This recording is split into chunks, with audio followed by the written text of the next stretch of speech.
जय दोस्तों, मैं एयर वेटरन कॉर्पोरल मोहन रंगन चेन्नई से। दोस्तों आज तारीख 23 हो गया, यानी कि 22 हो गया। 23 तारीख से लेके अगर आप देखोगे तो अभी बचा 24 दिन। ये 24 दिन के अंदर OROP-2 लागू होगा या नहीं होगा, इसका कोई गारंटी नहीं, कोई गारंटी नहीं है। अभी हमारा जो OROP-2 से ध्यान भटकाने के लिए अभी स्पर्श भी बीच में चल रहा है।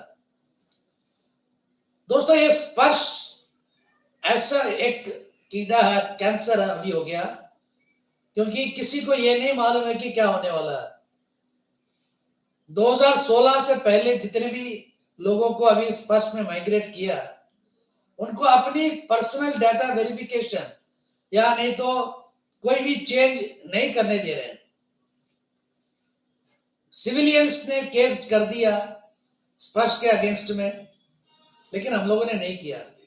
हमारे जितने भी यूट्यूबर्स हैं, एक दो को छोड़ के बाकी सब स्पर्श के साथ समझौता कर रहे हैं।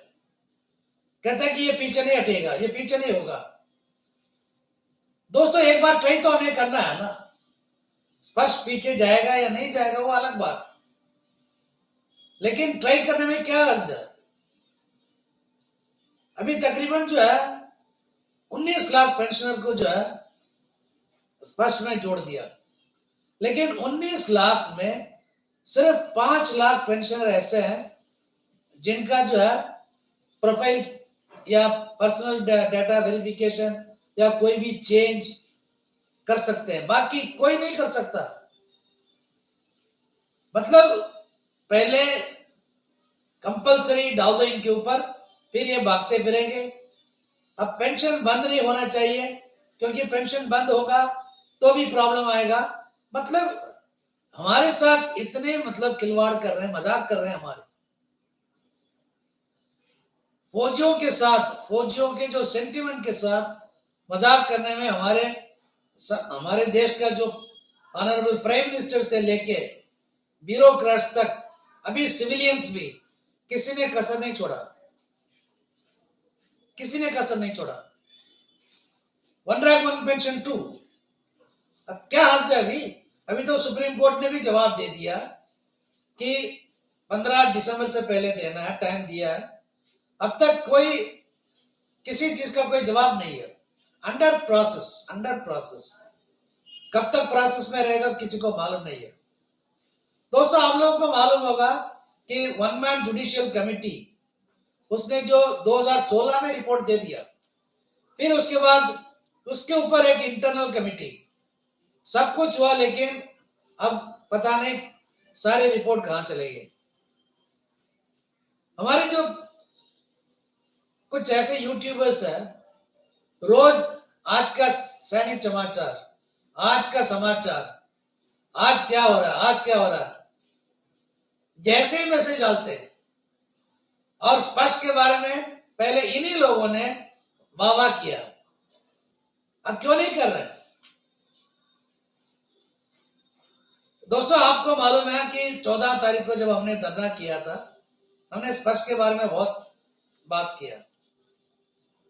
इसके बारे में कोई अपने यूट्यूबर्स मतलब अपने आप को ऑनरी कैप्टन या सुबेदार मेजर कहते हुए रोज पोस्टिंग डाल रहे हैं, 4 मिनट 5 मिनट का। किसी ने इसके बारे में बात ही नहीं किया। अब स्पर्श जो है दिसंबर के बाद पता चलेगा कि लोगों का असली प्रॉब्लम्स। मरे मतलब जो इंसान जिंदा है, स्पर्श के साइट में उसको मरे हुए दिखाते हैं। 2 साल में किसी लड़की की शादी होता है क्या? एयरफोर्स में ज्वाइन किया बंदा ने 1976 में, और शादी दिखा रहे हैं 1970। ऐसे ऐसे गलतियां हैं स्पष्ट में, पता नहीं किस किस का। और अभी जब तक है ना लोगों का स्पर्श के बारे में मालूम नहीं चलेगा ना, तब तक ऐसे बैठे रहेंगे अपने लोग भी। मैं हमेशा यही कह रहा हूं कि सतर्क रहो, सावधान रहो। हमारे दिमाग घूम रहा है आगे क्या करना है, गवर्नमेंट को मतलब किस ढंग से हम समझा सकते हैं, क्योंकि उन्हीं को समझा सकते हैं जो समझने के लिए तैयार हो। लेकिन गवर्नमेंट तैयार नहीं है, क्योंकि ये काम जो है ना हमारे पीएम साहब का है ना हमारे आरएम साहब का, ये काम है ब्यूरोक्रेट्स और कुछ उच्च अधिकारियों का। इनको पहले से मालूम होना चाहिए था कि डिफेंस का जो rank structure, air force, navy, army, इसके बारे में मालूम होना चाहिए था। अब जो सिविलियंस है इनको क्या मालूम है? एक सार्जेंट को सिपाही बता रहा रैंक। दोस्तों अभी हमारे जो पेंशनर्स है इतने मेंटली मतलब परेशान हो गए। अभी परेशान इसलिए है कि स्पर्श में उसकी बीवी को मतलब मरे हुए दिखा रहे हैं। खुदा ना खासा इस पेंशनर के साथ कुछ हादसा हो जाता है, वो बेचारी कहां जाएगी पेंशन के लिए? क्योंकि स्पर्श के पीपीओ में लिखा है कि फैमिली पेंशन नॉट एलिजिबल। दोस्तों अभी ये जितने भी हो रहा है ना, प्री 2016 वालों के साथ अभी हो रहा है। अभी फैमिली पेंशनर का ज्यादातर नहीं हुआ। जब उनका नंबर आएगा तो और प्रॉब्लम्स आएगा फैमिली पेंशनर्स को।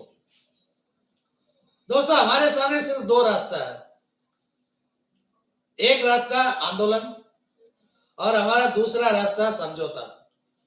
अब समझौता वही करता है जो नालायक है। हम करेंगे आंदोलन, आंदोलन करेंगे, प्राइम मिनिस्टर तक मैटर पहुंचा देंगे। अगर जरूरत पड़ने पर चीफ जस्टिस को भी हम बता सकते हैं। हाँ, हम कोर्ट में नहीं जा सकते हैं, लेकिन मर्सी पिटीशन डाल सकते हैं।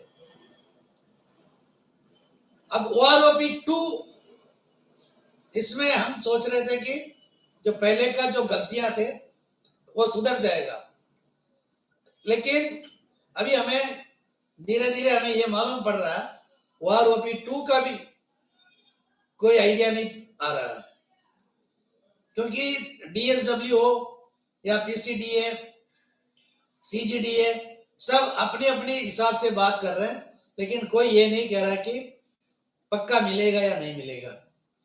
बस वर्क इज इन प्रोग्रेस। अब और कितना दिन, कभी कहते हैं कि कैबिनेट मीटिंग होना, कभी अप्रूवल होना। अब हमारे जो है जो पहले का जो गलतियां अभी इसमें नहीं सुधारेंगे, क्योंकि पहले ही खिचड़ी बना लिया। अभी जो रिटायर हो रहा है 2018 में जो रिटायर हुआ नायब सूबेदार, पक्का नायब सूबेदार, उसका है 23,150, लेकिन पहले का नायब सूबेदार है यानी कि 2014 से पहले वाला, उनको मिल रहा है 24,233। अब ये देखना पड़ेगा, अब 24,233 वालों को तो नीचे नहीं लेके जा सकते। अब 23,150 वाले को अगर ऊपर लेके आना है, वो 50% लेके आ रहा, तो अगर उसको ऊपर लेके आएंगे तो नायब सूबेदार, सूबेदार, सूबेदार major, honorary lieutenant, honorary captain सबको फायदा होगा, क्योंकि सूबेदार से लेके ऑनरी कैप्टन तक तकरीबन 5,000 रुपए कम ले रहे हैं बेचारे। क्या गलती किया उन लोगों ने? दोस्तों यही चक्कर है, अभी गवर्नमेंट है ना यहां फंसा हुआ। गलती से मतलब पहला गलती ऐसे हुआ था कि ऑफिसर्स को ज्यादा देने के चक्कर में इन्होंने फंड में मतलब जितना अलॉट हुआ था मेजर फंड्स ऑफिसर्स को दे दिया। अभी एक AFT का जजमेंट है जिसमें 22 साल से लेके 28 साल तक का जो मेजर है उनको OROP में एक जैसा दिया। इसके लिए केस डाला उन लोगों ने, जायज है, उनका हक है वो। अगर वो 22 से लेके 28 तक का है तो हमारे नायक जो है 15 साल से लेके 25 साल तक एक ही पेंशन कैसे होगा? दोस्तों हमारा प्रॉब्लम क्या है ना, हमारा प्रॉब्लम है हमारे पास पैसा नहीं है। हमारे हमारे हमारे साथ जो है एक हमारे पास एकता नहीं है। हम क्यों एकता के लिए आवाज दे रहे हैं? अगर हमारे बीच में एकता होता, आज ये मुसीबत नहीं आता। मैं पहले मेरा बहुत सारे वीडियो आप देखोगे तो रिजर्विस्ट, मैं बात करता हूं ज्यादातर रिजर्विस्ट के बारे में, ऑनरी नायक के बारे में, ऑनरी हवलदार, ऑनरी नायब सूबेदार और ऑनरी नायब सूबेदार, मतलब इन सबके फैमिली पेंशनर्स जो 2006 से पहले रिटायर हुए। लेकिन जिनके लिए मैं आवाज दे रहा हूं वो सामने नहीं आ रहे। वो यही सोच के बैठे हैं घर पे कि अगला वार ओपी में सही हो जाएगा। कहां से होगा ये? मतलब दोस्तों हम हमारे जो है ना एक्स सर्विसमैन का जो कम्युनिटी जो है ना, नॉन पॉलिटिकल होना चाहिए। आप जरा अंधभक्त किसी पार्टी से भी हो, थोड़ा दूर हटके आप सोच लो। अब एक चैनल है वो बार बार यही न्यूज डाल रहा है, न्यूज़पेपर वाला, 18 महीने का डीए जो फ्रीज हुआ गवर्नमेंट देने के लिए सोच रहे हैं। मैं लिख के दे रहा हूं वो देगा ही नहीं, गवर्नमेंट कभी भी नहीं देगा। लेकिन ये है ना, मजाक कर रहे हैं लोगों के साथ। हमारे प्राइम मिनिस्टर साहब ने हिमाचल में एक मीटिंग में एक औरत से पूछा कि हाँ ओआरओपी मिला? अब हाँ मिला। कितना मिला? इतना। उसमें क्या किया? मैंने मकान बनाया। दोस्तों 12,000 रुपए में कहीं मकान बनता है? दोस्तों हमारे जो लोग हैं ना, फौजियों के साथ इतना मजाक कर रहे हैं, इतना मजाक कर रहे हैं, क्योंकि है ना हमारे बीच में एकता नहीं है। हम एक दूसरे की टांग खींचने में लगे हुए हैं। मैं यही आप लोगों से अपील करता हूं, आगे से जब भी जहां भी धरना होगा ना, आप प्लीज भाग ले लीजिए। हम अपनी आवाज बुलंद करेंगे। आगे का प्रोग्राम हमारा जनवरी के बाद शुरू होगा। तब तक जो है आप लोग अपने दिमाग को थोड़ा इस्तेमाल करके सोचो, 10 बार सोचो कौन सही है कौन गलत है। जय हिंद, वंदे मातरम, इनकलाब जिंदाबाद।